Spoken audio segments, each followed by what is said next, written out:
প্রতিদিন সকালে যখন মানুষটা অফিস যাওয়ার জন্য প্রস্তুতি নিত, হাঁচিকে ঘরের ভেতর আটকে রাখা হতো। কিন্তু হাঁচি তার মালিকের সঙ্গে থাকতে চাইতো, তাই সে তাড়াতাড়ি মাটিতে একটি গর্ত খুঁড়ে ঘর থেকে বেরিয়ে গেল। ঠিক তখনই মানুষটি ট্রেন ধরেছিলেন আর প্ল্যাটফর্ম থেকে হাঁচিকে দেখে অবাক হলেন। তিনি নিজের চোখকে বিশ্বাস করতে পারলেন না, কারণ তিনি কখনো হাঁচিকে স্টেশনে নিয়ে যাননি। ট্রেন মিস হয়ে যাবে ভেবে তিনি দ্রুত হাঁচিকে বললেন বাড়ি ফিরে যেতে, কিন্তু হাঁচি নড়ল না। শেষ পর্যন্ত মানুষটিকে ট্রেন ছেড়ে দিতে হলো। পরের সকালেও যখন মানুষটি কাজে যাওয়ার জন্য তৈরি হলেন, হাঁচি আবার তার পিছু নিল। মানুষটি চাইতেন না হাঁচি তার সঙ্গে যাক, কিন্তু হাঁচি দুঃখ ভরা চোখে তাকিয়ে রইল। অবশেষে মানুষটি রাজি হলেন। সেই দিন থেকে তারা দুজন প্রতিদিন একসঙ্গে স্টেশনে যেত। স্টেশনে পৌঁছানোর পর হাঁচি চুপচাপ বাড়ি ফিরে আসতো। তারপর প্রতিদিন সন্ধ্যা ঠিক 5টায় হাঁচি আবার স্টেশনে হাজির হতো মালিকের অপেক্ষায়। গরম, শীত, বৃষ্টি বা রোদ যাই হোক না কেন, হাঁচি সব সময় স্টেশনের বাইরে মালিকের জন্য অপেক্ষা করত। একদিন হাঁচির আচরণ অদ্ভুত হয়ে গেল। সে মালিকের দিকে ঘিউ ঘিউ করতে লাগলো এবং বারবার পিছিয়ে যেতে লাগলো, যেন সে মালিককে থামাতে চাইছে। কিন্তু মানুষটি কিছু বুঝলেন না এবং তবুও চলে গেলেন। স্টেশনের গেটের কাছে পৌঁছানোর আগেই হাঁচি আবার হাজির। একই জায়গায় চক্কর কাটছিল, যেন তাকে থামানোর চেষ্টা করছে, কিন্তু মানুষটি বুঝলেন না এবং সেই ট্রেনে চড়লেন, যা প্রমাণিত হলো তার জীবনের শেষ ট্রেন। হাঁচি তাকে দূরে যেতে দেখলো। তার মুখে উদ্বেগ স্পষ্ট,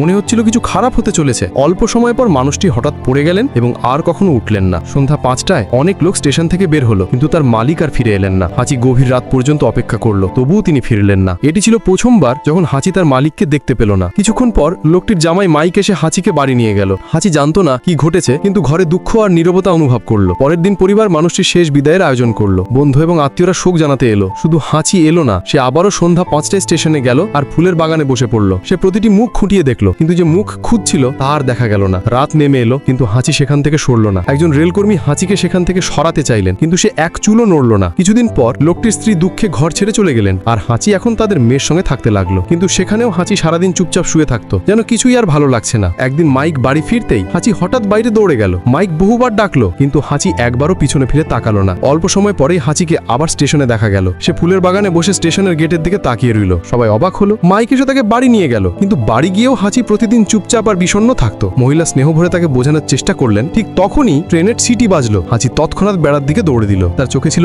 আশার আলো। মহিলা সব বুঝে গেলেন। তিনি আর হাঁচিকে আটকালেন না। হাঁচি তার হাত চুমু করলো, যেন বিদায় জানাচ্ছে। তারপর দ্রুত দৌড়ে গেল। সেই দিন থেকে হাঁচি প্রতিদিন স্টেশনের ফুলের বাগানে বসে মালিকের জন্য অপেক্ষা করত। রাত অবধি বসে থাকতো, রেল লাইনের পাশে ঘুমিয়ে পড়তো, কিন্তু চোখ সবসময় স্টেশনের গেটের দিকে থাকতো। এভাবেই হাঁচি 10 বছর ধরে অপেক্ষা করেছে। সে সত্যিকারের ভালোবাসা আর বিশ্বস্ততার মানে পুরো পৃথিবীকে দেখিয়ে দিল। একদিন মানুষটির মৃত্যু 10ম বার্ষিকীতে তার স্ত্রী স্টেশনে এলেন। যা তিনি দেখলেন তা দেখে তার চোখে জল এসে গেল। একটা বুড়ো জট পাকানো লোমওয়ালা কুকুর ধীরে ধীরে স্টেশনের দিকে এগিয়ে আসছিল। ক্লান্ত পায়ে সিঁড়ি বেয়ে উঠে সে ঘুরে দাঁড়ালো এবং স্টেশনের গেটের দিকে মুখ করে বসে পড়ল।